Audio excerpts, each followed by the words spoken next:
The Oromos are the largest ethnic group in the Horn of Africa. Oromia is their land, and Afan Oromo is their language. The Oromos have been oppressed and marginalized by various successive Ethiopian regimes. The Oromo protests started from 2014 to 2018, facilitating the reform of the Ethiopian government, which led Abiy Ahmed to power.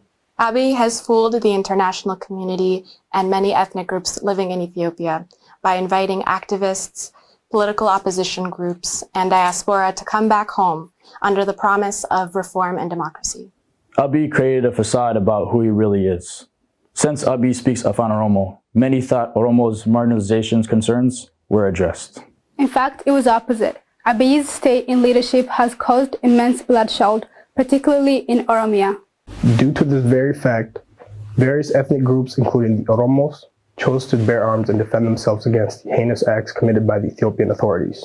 The Oromo Liberation Army, OLA, is one of the organizations that has been defending and fighting for the Oromo struggle.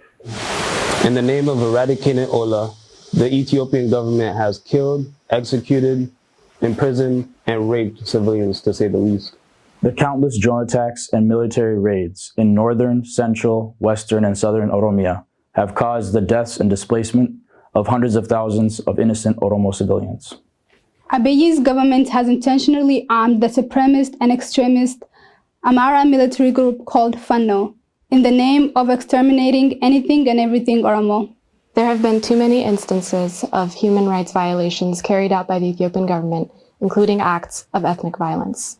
One recent example is on December 3rd and 4th of 2022, the supremacist and extremist Amara military group called Fano, in collaboration with the Ethiopian Defense Force, crossed into the western Oromia border and committed horrendous human rights violation. Over 400 Oromos were killed and hundreds of thousands were displaced. They beheaded young Oromo men, placed their heads on sticks, and paraded them through the streets.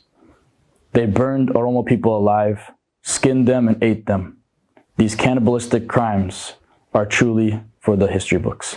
over 100 years ago, Oromo people were forced to suffer through the Anole and Jalongo massacre, in which Oromo women's breasts were cut off and Oromo men had their hands and genitalia cut off by Emperor Menelik's militia. The hidden Oromo genocide must be addressed.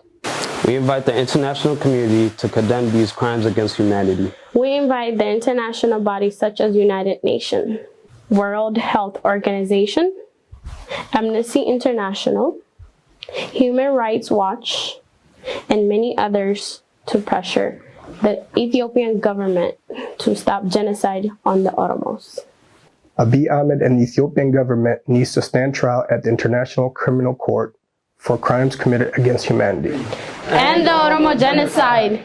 End the Oromo genocide! We invite the governments of our home countries and continents in which we reside in, such as the United States, Canada, Europe, Asia, Africa, and South America, to stand united to condemn and pressure the Ethiopian government to end Oromo genocide. End Oromo genocide! End the Oromo genocide! End Oromo genocide. End Oromo genocide. End Oromo genocide. End Oromo genocide. End Oromo genocide. End Oromo genocide. End Oromo genocide. End Oromo genocide.